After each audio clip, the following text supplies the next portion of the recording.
RVTV live at the Cyhawk Street Party in downtown Mitchellville. The Iowa Hawkeyes now ranked 21st in the country in football. The Cyclones are ranked what would be 29th, received enough votes for the 29th position, but a setback for the Cyclones today, officially confirmed today. Starting linebacker Caleb Bacon had leg surgery and he will miss Saturday's game and well beyond. Iowa State hopes Bacon can return toward the end of the schedule, but he will be missed. That's a tough blow for Caleb just because he's done such a great job. But I think the great news is that, you know, from what it could have been and what it was, I think there's a lot of positivity around it too. And obviously there's light at the end of the tunnel that, you know, he can make it back this fall. All right, Mark Freund joins me live now. And Mark, you were in Ames today. How's the mood in Cyclone country with the loss of a leader like Bacon? Look, it's really tough, right? He's one of the starting linebackers. They've got another starting linebacker, Will McLaughlin, who's been injured as well. He has not played yet this season. Neither of those guys is going to play on Saturday and for the foreseeable future, it seems. So it's all about adversity at this point, and that's one thing I asked Matt Campbell about with relation to their last trip to Kinnick Stadium. The only win of Matt Campbell's career against Iowa came at Kinnick 2 years ago, and he thought, I asked him how he handled that specific environment, and he said that he thought the adversity, they handled it really well, and that's how they got through it, and that's what they're going to have to do again on Saturday.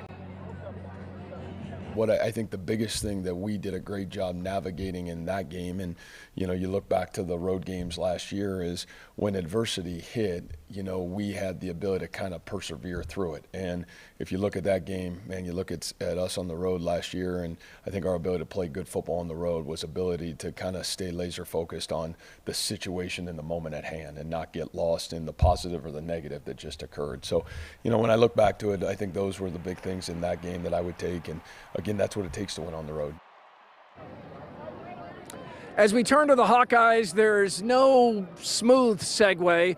John Sears was just in a mascot dance-off and joins us dressed like the snowman. The snowman. Yeah, I'd be melting right now. Okay. But I didn't melt on the dance floor. But John's covering the Hawkeyes this season.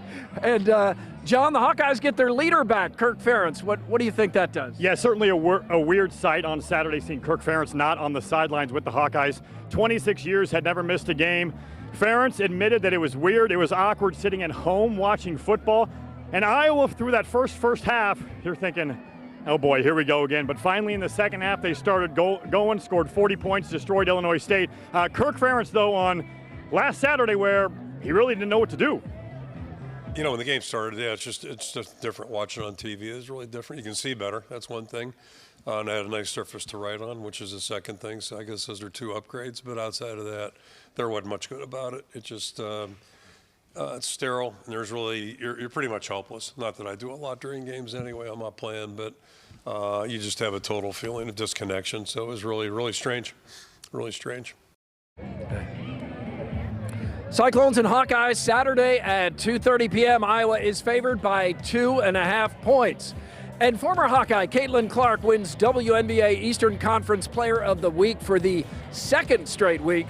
Clark averaged 24 points, 9 assists, 5 rebounds. The Fever are 6-1 since the Olympic break. All right, so Mark Freund, John Sears. Mark, we're going to see some of this video of John dancing, correct? We are. It was something to see, and we know John is a good dancer, but he had a little extra challenge in that mascot suit. I don't know if I'd say good dancer, but he's an enthusiastic dancer. Would you call yourself a good dancer? Maybe 10 years ago. Now at age 42, the legs don't quite move like they used to. But hey, I think I hung in there with the little kids. I think Frosty did pretty well out there. Paramedics on standby, so is Ed Wilson. We'll go back to Ed here in just a moment. RVTV Live.